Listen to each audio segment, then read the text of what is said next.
My journey into the trucking world wasn't exactly by design. Growing up, I never imagined myself steering an 18-wheeler across the country, but life has a way of throwing curveballs.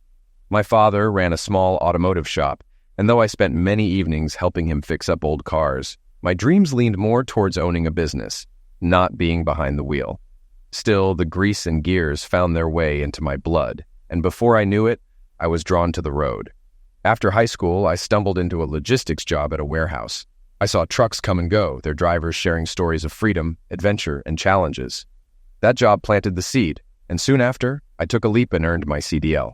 The open road called to me, offering a chance to explore not just the country, but my own limits. Over the years, I saved every penny, worked every mile, and dreamt of owning the truck that would finally make me my own boss. The massive semi-truck groaned as I carefully maneuvered into the parking lot. I stopped right in front of the repair shop so Ted, the veteran mechanic, could check it over before it hit the road again. Unlike most drivers for Masters over-the-road trucking service, I don't own my own rig yet, but that's about to change. After years of saving, I'm finally ready to buy the Kenworth truck I've dreamed of owning. My name's Charles Bennett, but everyone calls me Chase. I can't stand nicknames like Chuck, Chaz, Charlie, or CB. I just ignore people who try to use them. My mom started calling me Chase when I was 5 because I was always running after something. My dad, my brother, school crushes, or stray dogs. The name stuck, and now it's just who I am. I pulled back the curtains in the sleeper cab to let my travel companion and partner know we'd arrived. "Evie, wake up or I'm leaving you here," I called. The figure sprawled on the bed didn't move, her soft snores unchanged. Smirking, I reached into the cooler beside the bunk and grabbed a cold bottle of water. Unscrewing the cap, I held it above her, a mischievous glint in my eye. Just as I prepared to pour, she spoke. "Chase Bennett, do you know how many molecules are in a single drop of water?" Her voice was an intriguing mix of tones, not quite high enough to be feminine, yet far from masculine. It had a husky quality with a warm undertone, the kind of voice that could sell you anything during a late-night commercial. It commanded attention effortlessly. "I don't know, Evie. A ton, I guess. I'm not some scientist, so how would I know?" I muttered, annoyed. Her random questions always ruined the punchline. "You should look it up," she replied, her slow, honeyed drawl dripping with defiance. "Because however many there are, that's how many days it'll be before you even think about touching me if one drop of that water lands on me." She hadn't moved an inch, her body tucked under the thick blankets in the sleeper cab. Her face was framed by a few strands of jet-black hair, and freckles dotted her pale skin, adding an understated charm to her features. At first glance, Evie might seem ordinary, casual, with an effortless air. But when you looked closer, her beauty became undeniable, outshining even the most polished. "Maybe I'll just find someone else," I blurted, immediately regretting it. Her icy blue eyes snapped open, locking onto me with a look so piercing it froze me in place. Despite the difference in our ages and sizes, me at 42, stocky and solid, and her at 24, petite and slim, her gaze made me feel small. "You better mean your hand," she said evenly, "because if it's one of those lot girls or anyone else, I'll deal with her right in front of you." Evie stretched like a cat, then glanced at the clock on the wall. "You're on time," she said, patting the bed. "Get in here." Her invitation was unmistakable, and my mild excitement quickly escalated when she pulled back the blankets, revealing herself in nothing but delicate lace underwear. Her eyes sparkled with affection and desire, paired with her signature grin. "Not a chance," I said. "You'll have to wait until we're home. The bus leaves in 3 minutes, so get moving or you're walking." "It's probably easier for me to walk than for you," she teased, her eyes flicking to my obvious arousal. She was right, as always. I wouldn't risk repeating our last fiasco in the yard, which everyone was still talking about. I hopped down and began unloading our gear from the storage compartments. Evie climbed down soon after, wrapped in nothing but her blanket and moccasins. "Chase, drop that!" she laughed. I looked up just in time to see her jump. "Catch me!" she shouted. "What if I missed?" I hissed, catching her effortlessly. "You'd never let me fall," she said confidently, her grin broadening. "You love me too much." "Did I say that?" I shot back. "Maybe I just like sleeping with you." "Nice try, idiot," she retorted. "The way you sleep with me proves otherwise." Wrapped in her blanket, Evie strolled across the yard. I hurried to unlock my black 06 Mustang GT as she climbed into the passenger seat, making herself comfortable. She leaned back, her posture relaxed but poised in a way only she could manage. As I started the engine, Evie shifted slightly, her eyes smoldering. The glass was tinted, thankfully, sparing anyone from seeing the private show she was giving me. "Just warming things up for you, Chase," she said, her voice a sultry promise as I drove us out of the lot. I sped toward our small rental home in Virginia Park, carefully avoiding any run-ins with the law. As usual, the house looked as if no one lived there. Our time on the road far outweighed our days at home. Before I could even bring the car to a full stop, Evie was out, still wrapped in her blanket, making her way to the front door. As I closed the car door and turned to the trunk, I saw the blanket begin to slip.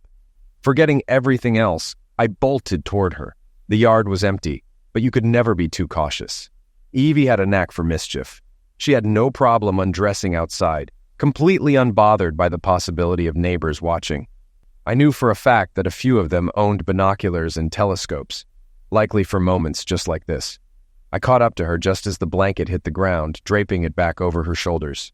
"You're ruining the mood," she huffed, pouting. I quickly unlocked the door, guided her inside, and slammed it shut behind us. Even as I looked to see where she'd gone, I noticed the blanket on the floor near the living room. A few more steps, and I spotted lace underwear abandoned further ahead. "Light the fire," Evie called, sprawled out on the faux bearskin rug in front of the sofa. "I thought you already did," I teased. "I mean the one in the fireplace, genius." "I'm freezing," she retorted.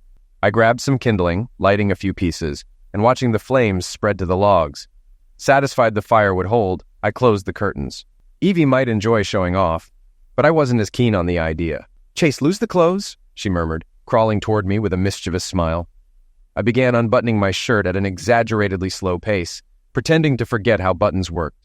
Laughing, Evie yanked off my shoes and flung them across the room before pulling off my socks. She then unzipped my jeans, tugging them down with playful efficiency. Left in my favorite Mustang boxers, I caught her giggling softly at them in that way only someone who truly cared could manage. She carefully slid them off before tossing them aside, her grin turning impish as she moved closer.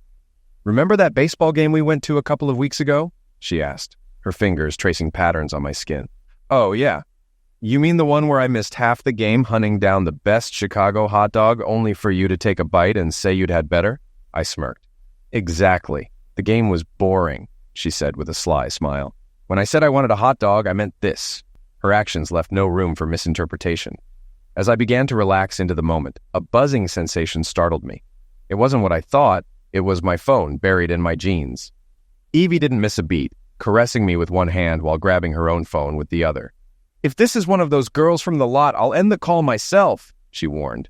"Let it go to voicemail," I croaked, hoping she'd comply. Instead, with a mischievous glint in her eye, she answered, "Hi, Pam. Yes, we're home. Oh, I'll wait," she said sweetly, winking at me. Then, balancing the phone between her ear and shoulder, she continued what she'd started, clearly enjoying my pleading expression. "Hi, Bill," she said, ignoring my exasperated headshake. "Yes, for that much money, we'll come back. Oh, we were just getting ready to eat. Of course, people think that's all we do, but no, we were just cooking. Sure, we can eat on the road. We'll shower and be there in an hour and a half. Bye." As soon as the call ended, she tossed the phone aside, and we continued where we'd left off. When we finished, she stood up, still laughing, and darted to the shower. "Evie," I called after her. "What?" she asked, poking her head out of the bathroom with a look of pure innocence. "You know what?" I growled. "Finished already," she teased in her smoky tone. "Guess age is catching up with you." With that, she disappeared, her laughter echoing through the sound of the running water. Muttering to myself, I headed to the upstairs bathroom. Before I could even open the door, Evie stormed out of the downstairs bathroom, her hair still wet and her body glistening with soap. Without a word, she pounced on me, leading to another round of passion. Later, we lay silently together, her head resting against my chest. After a long pause, she whispered, "I love you, Chase." "Sure," I replied with a grin, knowing where this was going. "Betty Rubble could never do it like this," she added with mock seriousness. She didn't care much for the Flintstones, but Betty's resemblance to her always annoyed her just enough to keep things playful. We showered together, gently washing away the evening's excitement before grabbing fresh clothes and heading back to the freight yard. This time, we took her car, as I'd parked my Mustang for the winter, anticipating snow in the coming days. "Where's he sending us this time?" I asked, noticing the large bags she packed. "Michigan," she replied, slipping her hand into mine. "It's going to be a long haul, so I packed for the cold." In quiet moments, Evie always found a way to touch me, her presence a constant source of comfort. Even when she casually mentioned Michigan, I felt a tingle along the back of my neck, though I tried not to let it show. This job could pay enough for us to finally buy that truck I'd been dreaming of, but part of me was already questioning if the road was still what I wanted. "Evie, do you think we'll ever settle down?" I asked, my voice serious. "Not until you're ready," she replied, slipping on her sunglasses and flashing me a smile. "How will I know when I'm ready?" I pressed. "I'll let you know," she said, taking my hand and leading me toward the door. When we got back to the yard, we headed straight to the office. Bill greeted Evie with a hug and gave me a firm handshake. "Well, here's the deal. Good news and bad," Bill started. "The trip's a long one. You'll be on the road over Thanksgiving, but it pays nearly double the standard rate. It's enough for you to finally snag that Kenworth you've been talking about." "What's the bad news?" Evie asked, her tone turning serious. "Well, it's being away from home during the holiday," Bill said. "That's why the pay's so good. I didn't want to send one of the guys with a family." "I am his family," Evie said firmly. "And it's not like I can cook anyway, not on a stove at least. But that's not why he loves me," she added with a playful grin. "We feel at home on the road just as much as anywhere else, so don't worry about it." "Where's the haul going?" Bill chuckled. "It's a good one. You don't even have to unload anything. Furniture and medical supplies for Shady Acres Nursing Home in Michigan. Kind of feels like that old show where the rich folks move to the country." "That's Green Acres," Evie corrected with a laugh, taking the documents Bill handed her. They were so caught up in their banter, they didn't notice me frozen in place, staring blankly at the table. "What's wrong, Chase?" Evie asked, turning back to look at me. "I think I know," Bill interjected with a smirk. "He's just realizing that once he has the money for the truck, he won't have an excuse to put off marrying you anymore." "We're not getting married," Evie said, her voice calm but firm. "Why not?" Bill asked. "Well, for one, Chase hasn't asked me," she replied softly. "And besides, we're not like that." Her words cast a shadow over the cheerful mood in the room. The atmosphere, already strained by the mention of the nursing home, grew heavier. "What do you mean, not like that?" Bill pressed. "We're just friends and business partners," Evie said. "I think people have the wrong idea about us. Our friendship comes with certain benefits, but that's all." Bill burst out laughing, practically collapsing onto the office couch. "What's so funny?" Evie asked, frowning. "Have you ever traveled with other truckers?" Bill asked, trying to stifle his laughter. "Of course not," she snapped, offended by the implication. "Let me tell you, any one of them, married or not, would jump at the chance, benefits or no benefits. Hell, I'd dust off my old license and risk my wife's wrath just for the opportunity." "Does Chase even pay you?" "No, not really," Evie admitted.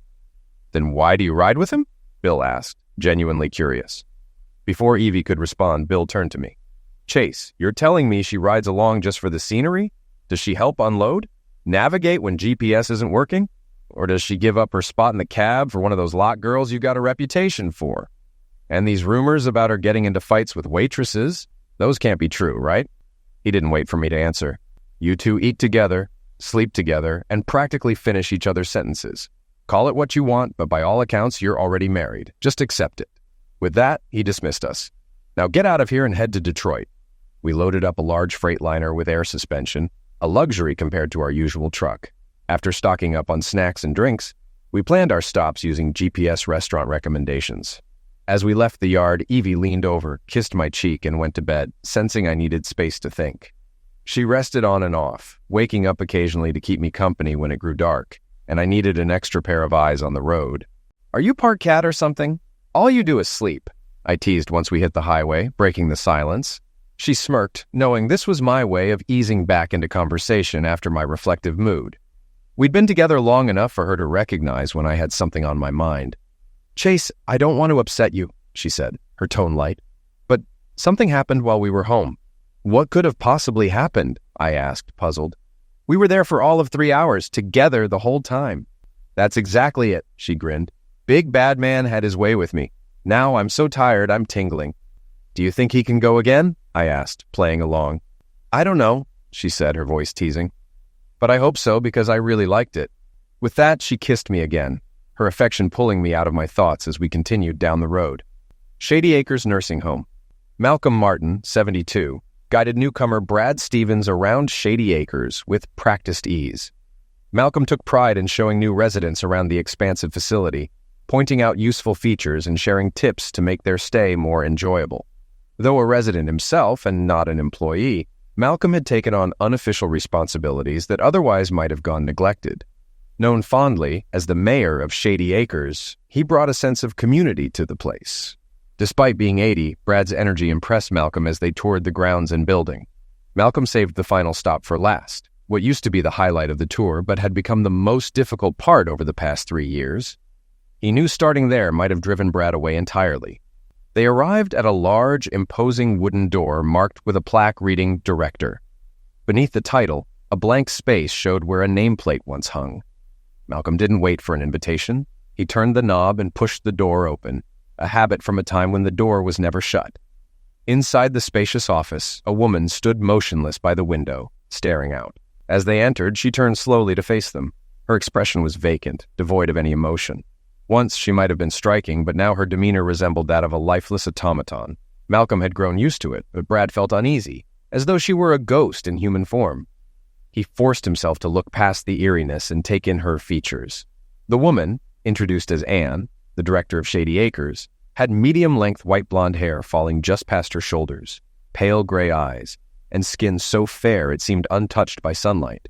Her figure, though still attractive, had softened slightly over time. However, it was her posture that stood out to Brad. Her hunched shoulders and downward cast gaze seemed to bear the weight of an invisible burden.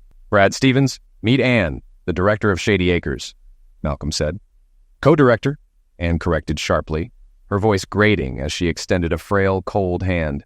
"Pleasure to meet you, ma'am," Brad replied, shaking her hand cautiously. The exchange ended abruptly as Anne turned back to the window, and Malcolm ushered Brad out of the room. Once the door closed, Brad rubbed his hands together. "Brr," he muttered. "She's like ice. Still, there's potential there. I'd love to warm her up." Malcolm chuckled ruefully. A few years ago, Anne was the brightest flame here. She was the sweetest, most stunning woman you could imagine. Slender, vibrant, full of life. This place was buzzing because of her. "What happened?" Brad asked, curious. "A personal tragedy dimmed her light," Malcolm said, his tone softening. "She hasn't been the same since." Meanwhile, back in the office, Anne's desk phone rang, displaying a 3-digit internal extension. She sighed before answering. "Hello?" she said wearily. "Anne, we're short on tables and chairs for Thanksgiving. The lab needs supplies, and the landscaping crew says they can't handle the snow coming Wednesday. What should we do?" a voice on the other end asked urgently. "Everything's been ordered," Anne replied, her tone flat. "The truck will arrive Wednesday morning. You'll have time to set up, and the crew will handle the snow. I'll send you the confirmation email if needed." She hung up and returned to her vigil at the window, her crisp white blouse and gray skirt making her look like a solemn statue. As I drove, I heard Evie stir in the sleeper compartment, followed by a light yawn. I pictured her carefully putting away her iPad, probably about to undress for comfort. Right on cue, a hand emerged, dropping a pair of tiny black underwear onto my shoulder. "Here's something to keep your mind occupied while you drive," she teased. "And don't even think about playing your hillbilly music while I'm trying to sleep. Find me some Taylor Swift." I smirked. Living with someone younger than most of my wardrobe came with its quirks. Her music taste wasn't exactly mine. As her soft snores filled the cab, I scrolled through the radio for something to accompany the road. I landed on a familiar tune that I knew she wouldn't like. Keeping the volume low, I let the melancholy lyrics wash over me. The singer's mournful voice paired with a cascade of guitars felt like a balm, tugging at emotions I hadn't acknowledged in years. Tears welled up as I drove, the song pulling me into a bittersweet nostalgia. Suddenly, Evie's smoky voice cut through the moment. "Chase, turn that noise off. Nobody's dead, so there's no need for a funeral march. If you insist on listening to that junk, play it backwards so you can get your dog, truck, and house back." I shook my head, laughing despite myself as she added, "Find something with a beat, for heaven's sake." Despite my disappointment, I smiled, knowing Evie would never let me dwell on my sadness for long. She had a knack for lifting my spirits no matter the situation. Even though I rarely said it, I hoped she understood how deeply I loved her, with all my heart and soul. I resolved to focus on the positives instead of worrying about what might not happen. My priority now was to finish this transport and finally buy my own truck. Evie and I could still work for Bill, but owning our truck would mean no more steep rental fees for using his. Of course, we'd have to cover repair costs ourselves if the truck broke down, but the increase in earnings might even allow us to settle down someday. I couldn't believe I was entertaining that thought after what happened last time. Evie often called me her savior, but the truth was, she saved me more times than I could count. As she snored softly in the sleeper cab, I thought back to how we first met. I'd been about to pull out of a parking lot in Wichita when a small figure darted across my path. Two larger figures were chasing after it. Without hesitation, I jumped out of the cab and did what I do best. I chased them. I caught up just as the smaller figure stumbled. Before the pursuers could reach their target, I grabbed both of them by their collars and yanked them off their feet. Standing between them and the smaller figure, I clenched my fists. I was bigger than both men and ready for whatever they threw at me. The first man raised his hands in a threatening stance. His posture screamed martial arts training, which immediately put me on edge. The second man seemed less confident, recovering from the tumble but clearly sizing me up. I decided to act quickly. "I'm a third Dan," the first man began, but I didn't let him finish.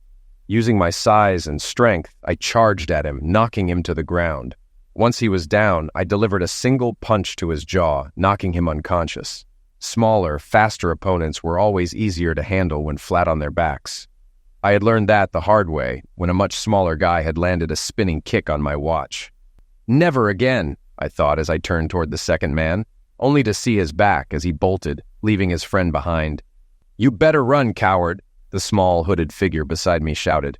I turned to head back to my truck when I heard a smoky voice behind me. "Thanks, big guy," she said. I chuckled and kept walking. Starting the truck, I noticed the hooded figure standing by the highway watching me as snow began to fall. She gave me a thumbs up as I started to pull away. "Great," I muttered under my breath. She seemed to be heading in the opposite direction, so I figured I could drive on without another thought.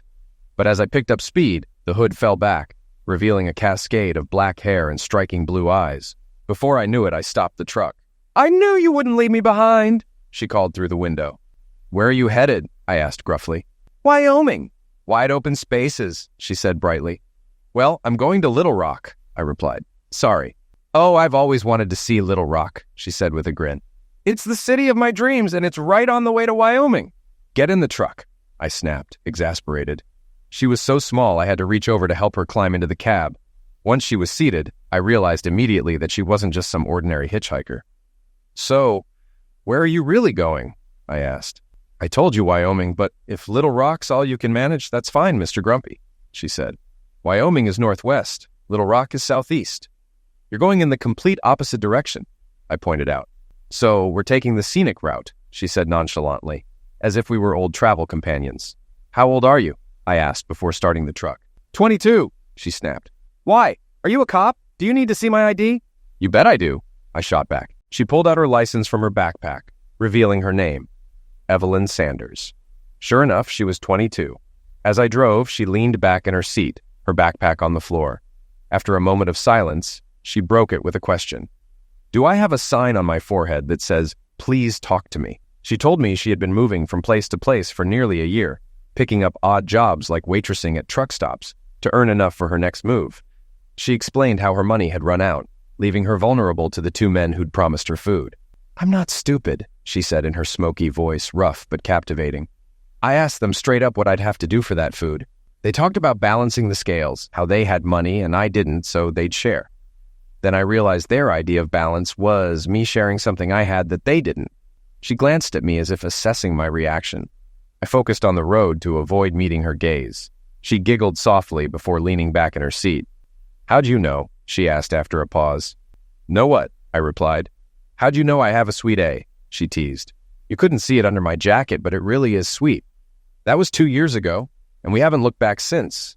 The beginning was rocky, filled with trust issues we both had to overcome. Evie stemmed from her escape from an abusive family, while mine came from a lifetime of mistrusting everyone, especially women. From the start, she trusted me to a degree, but it took weeks to go beyond that. Nearly a month passed before I stopped asking if she wanted to part ways at the next town. That question sparked our first real argument. It started innocently enough. We were hauling a load of paper to Wyoming. As we neared the state line, I remembered what she'd said when we first met and decided to make conversation. "Is there a specific place you want me to drop you off in Wyoming?" I asked. "I can get out wherever you want to leave me," she replied quietly. I glanced over and for the first time since we started traveling together saw her crying. Guilt hit me like a truck. I let the subject drop and didn't bring it up again. When we stopped in Wyoming, I noticed she took her backpack out of the truck, something she only did when there was a laundry service nearby. Suspicious, I saw her talking to a heavyset man who gave her a creepy smile. When he pulled her into a hug, I saw her flinch. Dropping what I was unloading, I walked straight over, intercepting them before they got into his car. "If you don't take your hands off her, you'll regret it," I growled, glaring at him. "Hey, she came to me," he protested. "If you don't want your daughter riding with me, just say so." "I'm not his daughter," Evie said with a sharp smile. "I'm his girlfriend. But apparently, he's trying to ditch me." The man quickly got into his car and drove off. As soon as he was gone, Evie turned on me, furious. "If you're so eager to get rid of me, why didn't you just let me leave?" she snapped. "You said you wanted to go to Wyoming, and here we are," I snapped back. "Well, congratulations, you did your good deed. I'll leave now so you don't have to deal with me anymore," she fired back. "Did I ever say you were a burden?" I asked. A state trooper approached us, mid-argument. "Is there a problem here?" he asked. "No, officer," I said quickly. "You bet there is," Evie exclaimed. "He stole my car." The trooper sighed. "All right, let me see some ID." We both handed over our licenses. He looked them over and then addressed me. "You're 40, sir, and she's 21. I know it's hard, but sometimes you have to let your children make their own decisions. She's an adult and can go where she pleases. And young lady, listen to your father. He clearly cares about you." With that, he handed our IDs back and left, reminding us to keep our language in check in case kids were nearby. Evie and I stood in silence for a minute before she finally asked, "Why did you stop him?" "Because he was creepy and looked at you like you were a meal," I replied. "And because you didn't actually want to go with him. I saw how you flinched when he hugged you." "Why do you care? You've been trying to get rid of me from the start," she shot back. "If you're so determined to balance the scales, fine. I'll hitchhike home." "Get back in the truck," I said firmly. "I'll tell you when it's time for you to leave." "Oh, really?" she challenged. "Yes," I replied, matching her defiance. "Well, Dad," she said with a laugh, "you've got one thing wrong." "What's that?" I asked, cracking a smile. "My A isn't small. Why do you keep talking about it?" she teased. For a month after that, I didn't mention her backside again. Things settled down as we grew accustomed to each other, even developing a playful flirtation. Evie always made sure she was covered from head to toe whenever we stopped, something she'd likely learned from traveling alone to avoid drawing attention. About 4 months into our travels, we stopped at a diner in Tucson. I had a long-standing friendship with a waitress there, Sarah, who ran over to greet me as soon as I walked in. She hugged me, kissed my cheek, and asked what I wanted to eat just as Evie sat down at our table. The tension was immediate. "Chase, you didn't tell me you had a daughter," Sarah said, trying to piece things together. "Chase, I didn't know you liked older women," Evie snapped. "I'm not his daughter any more than you're his grandmother.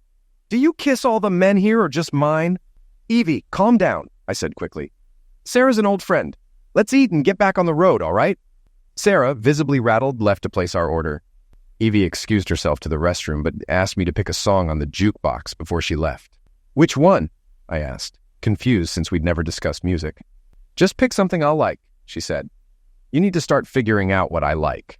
As I approached the jukebox, still unsure what to pick, Sarah came up behind me and placed a hand on my shoulder, letting it slide down my back. I barely had time to process the gesture before chaos erupted. Shattered glass, screaming, and all. Evie emerged from the ladies' room just as Sarah placed her hand on my back, and without hesitation, she grabbed the first thing within reach, a wrench left on a nearby table by another customer. She hurled it at the jukebox, missing Sarah's head by inches, and stormed toward us with fury in her eyes. Although Sarah outweighed Evie by a good 20 kilos, Evie's anger was formidable. I intercepted her, grabbing her by the waist and guiding her back to the truck. After calming her down, I returned to the diner to collect our food and pay the owner for the broken jukebox glass. "We're never coming back to this dump," Evie declared as I pulled the truck back onto the road. "But the food's great," I replied, attempting to diffuse her anger. "The next time that woman touches you, I'll throw more than a wrench," she snapped, taking the bag of food and tossing it out the window. Then, unexpectedly, she placed her hand over mine as I shifted gears. It was the first physical contact I'd had with another person in nearly a year, and it cemented the growing bond between us. In that moment, I realized something was happening between us. Her earlier words to Sarah echoed in my mind. "Do you kiss all the men here or just mine?" When, I wondered, had I become hers? "I'm sorry, Chase." Evie said softly, her hand still on mine. It's not the end of the world, I replied. But now we'll be living on chips for the next 200 miles. Even after that heated moment, it took over a year before we became intimate. We spent months sharing the sleeper bunk without crossing that line. The turning point came during a snowstorm in Ohio, when road closures forced us to stop. With nothing to do, we played video games and listened to music before I decided to take a nap to prepare for a long drive once the roads reopened. We lay side by side in the sleeper. I was in jeans and a flannel shirt, and Evie wore sweatpants and a t-shirt. The truck was warm and cozy, our usual setup during long hauls. I drifted off into a dream where someone was softly licking my neck, only to wake and realize it wasn't a dream. Evie had shed her sweater and was next to me in just her underwear and t-shirt, gently licking my neck. As I stirred, she kissed me lightly and began unbuttoning my pants. "Evie," I started, unsure of what to say. "Shh," she whispered. "Don't ruin this." She slid my pants and boxers down and climbed on top of me, kissing me deeply. She slipped out of her tiny underwear, and in that moment, we became more than just companions. At 40, I thought I had experienced everything, but nothing compared to what I felt with Evie. Time seemed to stand still as the snowplow came and went unnoticed, clearing the roads for miles. Later, Bill informed me that the building where we were supposed to deliver was closed due to the storm. With the roads clear, we checked into a hotel to shower and for the first time shared a bed. After her shower, Evie sat beside me, wrapped in a towel. She kissed me tenderly and said, "That was the best birthday present I've ever gotten." Unsure how to respond, I stayed silent. Later, we visited a mall where I let her pick out anything she liked. As we left one store, Evie stopped abruptly, telling the saleswoman behind the counter to hold off. "I know what you're trying to do," she said, looking at me. "I don't need all this stuff."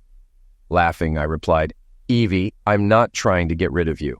"Oh, then it's even worse," she exclaimed. "You already gave me a gift this morning, and now you're trying to replace it with clothes and junk." Confused, I asked, "What are you talking about?" The saleswoman, intrigued, asked, "What did he give you this morning?" Grinning, Evie patted my thigh and said, "He gave me this," sending the woman into laughter. "And now he's trying to replace it." The months turned into years, and the miles added up. We had just crossed into Michigan when Evie climbed out of the sleeper and into the passenger seat. "Damn it, Chase," she said with mock irritation. "Because of you, I missed 2 whole states." "We'll pass them on the way back," I replied, amused. Evie was on a personal mission to mark every state with a memorable encounter between us. Each time we crossed into uncharted territory, we made sure to christen it, a shared adventure we both enjoyed more than we'd admit. "If we stop now, we'll probably get snowed in again," I told her. "Your birthday's still a couple of months away. We're probably going to be late anyway," she said, glancing out the window at the falling snow. "We've got about 75 miles to go and it's already starting." Evie was right on the mark, and a little over 2 hours later, we passed through the gates of Shady Acres. I maneuvered the truck through the grounds to the loading dock behind the main building. Pulling the trailer into position felt second nature to me, though Evie seemed impressed. "Man, you're the best driver we've ever had around here," a voice called out as I parked. "You backed that thing in like a pro. Let me grab the crew to unload you." Evie stretched and hopped down from the truck. "Are we going to get out and stretch our legs?" she asked. "You can if you want," I replied. "I'll stay here, play some games on your iPad, and maybe check my email." I was uneasy. The snow was falling harder, and more was on the way, another 6 to 8 inches by my guess. I listened as the crew unlocked the trailer doors and began unloading. A short while later, Evie returned, brushing snow from her hair. "Come on out, honey," she said. "They're unloading the truck, but they're using pallet jacks. We're going to be here for at least a couple of hours." Reluctantly, I climbed down. My gut twisted as I stood by the truck, bracing for the moment I had dreaded since Bill gave me this assignment. "Hey, trucker," a familiar voice called out, a voice I hadn't heard in nearly 3 years. "The roads are closing. The director wanted me to offer you a room for the night. No need to rush the crew." "We're fine," I said tersely. "Chase, don't be rude," Evie chided. "Of course, we'll take a room." Lowering her voice, she added with a mischievous smile, "Chase, we didn't make use of that hotel in Michigan. This place is as big as a hotel. Maybe we should stretch more than just our legs." Malcolm, standing nearby, sensed something unusual and walked over, but I had my back to him. "You're lovely," he said to Evie, taking her hand. The words sent me over the edge. I closed the distance in an instant, slamming him into the wall. "Keep your hands off her, Mal," I growled. Hearing the commotion, 2 guards ran up. I glared at them but didn't loosen my grip on Malcolm. "Chase, buddy, you're hurting me," Malcolm gasped. "I'm not as young as I used to be." "Chase, honey, let him go," Evie pleaded. "He just wanted to shake my hand. He's harmless." "Let him go," one of the guards ordered, his tone unsteady. "Or we'll have to call the police." I smirked. "You're unarmed. No baton, no tool. You think the $7.50 an hour you're making is worth this?" The guard hesitated before turning to his partner. "Go get Anne," he said. Hearing her name, I released Malcolm and stepped back. "Evie, get in the truck," I barked. "We'll unhook the trailer and come back tomorrow." "Chase, the roads are too dangerous," Malcolm protested, rubbing his neck. I ignored him and moved toward the truck. I was so close. Just a few more steps, and I'd be safe in the cab, far from everything I wanted to avoid. Evie followed my lead, though she clearly didn't understand what was happening. If I said to get in the truck, she got in. Moments later, Ann Bennett appeared at the dock, alerted by the guards. It was rare for her to react strongly to anything these days. Many believed she had lost the will to care. But the mention of danger to Malcolm, a man she had known for years, stirred something in her. Ann and Malcolm had a long history, dating back to the days when they worked tirelessly to make Shady Acres a haven for its residents. Seeing a large man looming on the platform, Ann approached cautiously. But as she stepped closer, recognition dawned. "This can't be!" she exclaimed, her voice trembling. "Chase!" She ran toward me, her emotions breaking through the years of detachment. But before she could reach me, Evie stepped in her path, holding up a hand. "Wait, Grandma, how do you know Chase?" "Who is this little girl?" Ann asked, her eyes narrowing. "The same little girl who will knock you flat if you call me that again," Evie shot back. Ann tried to move past her, but Evie blocked her at every turn. Frustrated, Ann turned to me. "Chase, why did you hurt Malcolm? He was like a father to you. Why did you leave us? Where have you been?" I stared at her coldly. "Exactly," I snapped. "What kind of father was he? I wasn't about to let him touch Evie with his filthy hands. Just because my last woman was a cheating liar doesn't mean Evie is. He won't get to her. None of you will. I'll bury every one of you first." My voice rose with each word, echoing through the snowy night. The commotion had drawn a crowd of employees and residents, many of whom recognized me immediately. Their expressions ranged from shock to disbelief, as though I had risen from the grave. "Maybe we should take this somewhere more private," Malcolm suggested. "You two need to talk." "He's not going anywhere alone with that old brat," Evie hissed, glaring at him. "Chase," Ann interjected, her voice tense. "The snow is coming down hard, and the roads won't be cleared until morning." Her mind was spinning, focused solely on my sudden reappearance. She didn't care why I had left, where I'd been, or what I had done. All that mattered to her was that I was here, and she wouldn't let me leave again without a fight. I was her husband, the man she had loved her entire adult life, and she wasn't about to let me go, not to this black-haired woman standing defiantly beside me. "Why don't we prepare rooms for you and your friend?" Ann offered. "A room and a girl?" Evie snapped, cutting her off. "What are you talking about?" Ann asked, narrowing her eyes. "You said rooms, Grandma Moses." Evie shot back. "We only need one, and I'm not his friend." "Well, maybe I am his lying friend, because we do have sex, a lot, but I'm his girlfriend. Who the hell are you?" "I'm his wife," Ann retorted sharply. The room fell silent. Evie froze, clearly stunned. I stood rigid, my anger bubbling under the surface. Malcolm looked utterly bewildered, while Ann seemed determined to piece together the story of my departure and find a way to keep me there. An hour later, the 4 of us were seated in the room Ann had assigned us. Malcolm and I faced each other across a table, while Ann sat so close to me it was clear she was testing boundaries. She hadn't touched me yet, but it felt inevitable. Her determination to reconnect was palpable, and I braced for the fallout. I rose and walked over to where Evie was pacing nervously. Placing my hands on her shoulders, I guided her to sit on the bed. "Evie, don't be nervous," I said gently. "I was scared to come here, but now that we're here, we can deal with this and move on." "But I don't want to move on without you," she murmured, her voice trembling. "Evie, everything will be fine," I assured her. "We should have stayed in the truck. If we had, we could have waited out the snow like always." "Will there be a next time?" she asked, catching my hand in hers and holding it tightly. Before I could respond, there was a knock at the door. An older woman entered, carrying a tablet. Her graying brown hair framed a kind face, and her smile radiated warmth. She approached, taking both mine and Evie's hands, and led us back to the table. "I'm Bertha McKinney," she introduced herself. "I'm a psychiatrist. Anne asked me to mediate this discussion to keep things positive." Does anyone object to my presence? Why are we even having this meeting? Evie asked, crossing her arms. Why not just unload the truck so we can leave? Better yet, we'll wait in the truck, and you can knock when you're done. Then we'll get the hell out of here.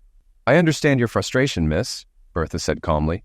But some of us have questions that need answers. With the snow piling up, none of us are going anywhere tonight.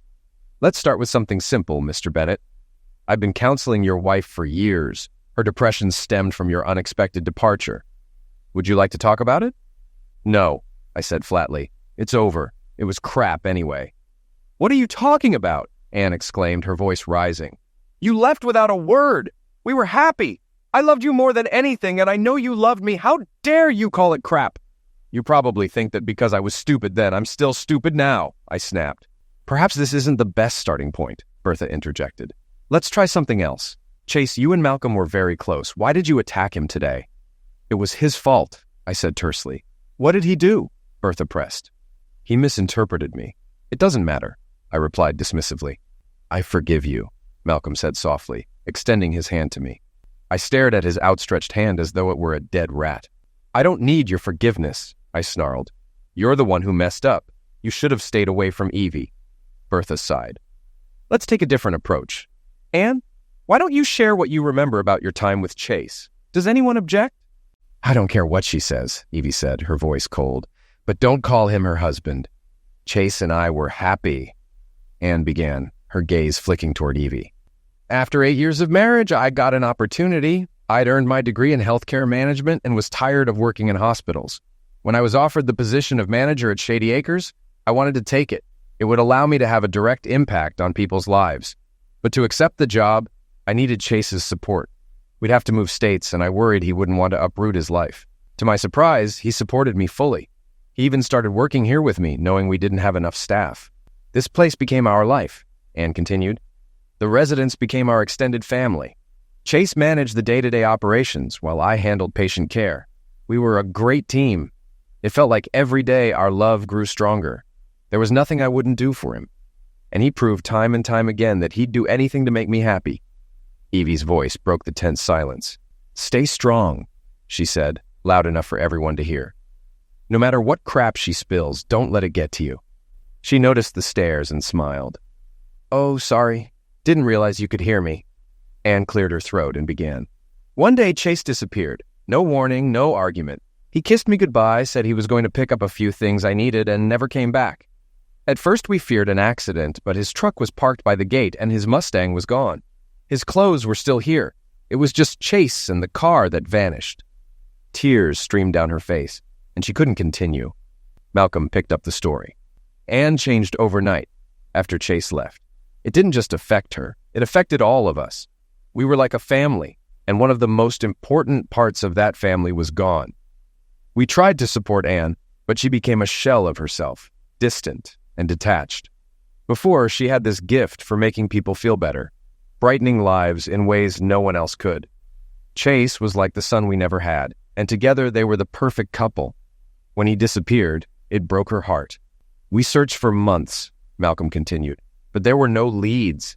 Everyone thought Chase would have gone into business management, not trucking. Bertha, observing my reaction, asked, Would you like to add anything? I leaned back, shaking my head with a faint laugh. They gave you the textbook version, but left out the important parts. Yes, I moved here for Anne, gave up my job, and supported her dreams. I believe we loved each other and had a wonderful life. But it was all a lie. She never loved me. If she thinks she did, she's delusional. You don't cheat on people you love. Anne cut in, her voice breaking. I did love you. I still do. I'd give anything to have you back. I stared at her coldly. I listened to your version. Now it's my turn. Bertha encouraged me to continue. I nodded and began. Anne and I worked to make this place the best it could be. She threw parties, organized trips, and did everything to brighten people's lives. I supported her without question, even when she constantly sent me on errands. I didn't think much of it. Until one day. I paused, noticing the silence in the room. That day, I forgot the list she gave me. Not wanting to be teased about my memory, I turned back to the office. I moved quietly, not wanting anyone to notice me, and found a line of residents waiting outside her door. Curious, I watched. When the first man, Claude Jenkins, left, another went in. Claude had always been bitter, except when it came to Anne. Now I understood why. The tension in the room deepened. I crept closer and looked into the office window. There she was, my wife, my so-called soulmate, bent over her desk with her skirt hiked up, and Malcolm was the one behind her. Gasps echoed around the room. Anne began sobbing. "I can explain," she stammered. "Not yet," I said, holding up a hand. "I'm almost done. Then Evie and I are leaving." Evie stood and took my hand, sensing my struggle to continue. "For years I held this in," I said, my voice tight. "I loved Anne so much that I did everything she wanted, even things I didn't like, because being a little unhappy was better than risking losing her. I thought we had a great relationship. Our intimacy life was regular, fulfilling, or so I thought. But seeing that scene, I realized I'd been blind." I paused, exhaling deeply. "And through that window, I noticed one more thing." Anne's face fell as I began recounting the final details, not holding back. "When I walked past the office that day, I saw Anne leaning over the desk, letting those men have her from behind. It wasn't just one. It was like a line of them, like some twisted train. That used to be a position she wouldn't even share with me, but now I see she saved it for her geriatric entertainment." I paused, feeling the room's tension thicken. I could have gone in and yelled, hit someone, or caused a scene, but what would that have solved? I wasn't going to hit a bunch of old men or slap Anne. I just stood there, frozen, watching. It was obvious this had been going on for a while. She chose them over me, over us. I took a deep breath. So I left. I left the truck keys in the dining room, got in my Mustang, and drove off. That car wasn't subtle, loud, fast, and impossible to miss. But Anne didn't even try to stop me. I never looked back. Anne tried to interrupt, but I cut her off. I was angry for a long time. For about a year, I didn't talk to anyone or care about anything. I missed her so much at first, but over time, the anger dulled, and I realized I had to move on. Eventually, I started seeing other women. Ruby in Memphis was the first. She looked like Anne, but younger with bigger assets. Being with her gave me the closure I needed to leave my marriage behind. Both Anne and Evie glared at me, their eyes burning. "Our marriage isn't over, Chase," Anne snapped. "We can work through this." "Shut up, Grandma," Evie fired back. "He's done with you, and don't worry about Ruby. Next time we're in Memphis, I'll take care of her myself. Those fake bosoms have nothing on mine, and at least mine are real." I raised my voice. "Can I finish?" Evie sat down, and Anne went quiet. I glanced at Bertha, who still seemed stunned, and Malcolm, who was staring at the floor. I never filed for divorce because I figured Anne could do it herself if she wanted to. I avoided Michigan for a while, then stopped taking jobs in Detroit altogether. I rebuilt my life. Simple but good. I had friends across the country and even some peace in my heart. I figured the lingering loneliness was just leftover feelings for Anne. Anne's soft sobs broke through the silence. I pressed on. Then I met Evie. She's nothing like Anne, brash, stubborn, jealous, and half my age. We argue about everything, but somehow she healed me. She erased the pain Anne left behind and made me whole again. Looking directly at Anne, I continued. I avoided coming back here because deep down I was afraid that no matter how much I gave, it was never enough for you. But now, it doesn't matter. Evie is my life. If we cross paths again, so be it. I'm not afraid anymore. I glanced at Malcolm. When I saw you touch Evie, I snapped. I won't apologize. You know why, but it's over now. That's my story. I stood up. Come on, Evie, let's go. As Evie rose to follow me, Anne jumped in front of the door. Wait, she said, desperation in her voice. Evie and I stopped, looking at her silently. Bertha remained speechless, and Malcolm muttered to himself. You don't understand, Anne pleaded. Don't you want me to explain? No, I said, stepping forward. Evie put a hand on my arm. Let her speak, she said softly. We've already heard this much. Let her finish so we can put it all behind us. Evie and I sat back down, but before Anne could speak, Malcolm broke down. I'm sorry, Chase. I never meant to hurt you. It was stupid, he said, sobbing. Stupid? Great, I replied coldly. I lost my marriage because of stupidity. Anne leaned forward, tears streaming down her face. Chase, I love you. I've been waiting by that window every day, hoping you'd come back. I knew a love like ours couldn't fade. Evie snorted at her words, but stayed quiet as Anne continued. You were everything to me. I loved you more than anything, but some of the men here were so depressed they'd given up on life, like Claude Jenkins. He had no will to live, but I found out he still had a strong need for intimacy. I thought maybe I could help. I wore more revealing clothes, flirted, and eventually it became physical. I didn't see it as wrong, but I knew you'd be furious, so I kept it from you. Over time, he came back to life better than ever. Anne paused, then added, I didn't think about how it would hurt you or our marriage. I just thought I was saving lives. It spiraled out of control, and I'm so sorry. I never thought you'd find out. I thought you left because you were tired of me. Can you ever forgive me? Yes, I said after a pause. You're forgiven. Evie bristled, clearly furious, but she sat back down when I glanced her way. Malcolm, looking at the floor, asked quietly, And me? Mal, we were friends. Do you believe in God? I asked. Yes, I pray often. I'm getting older and want to be ready when I die, he replied. Good, I said with a bitter smile. Then I hope you're ready to rot in hell. Isn't do not covet your neighbor's wife one of the 10 commandments? No, I don't forgive you, and I never will. But it doesn't matter anymore. I've moved on. Coming here has shown me I'm ready to file for divorce and leave the past behind. I turned to Anne. Anne, you have a good life here. We could have had it together. But you put others before me. I hope you find someone else someday, and I hope you're honest with him. I'd like us to be friends again, but that'll take time. I touched her shoulder briefly, then left the room with Evie.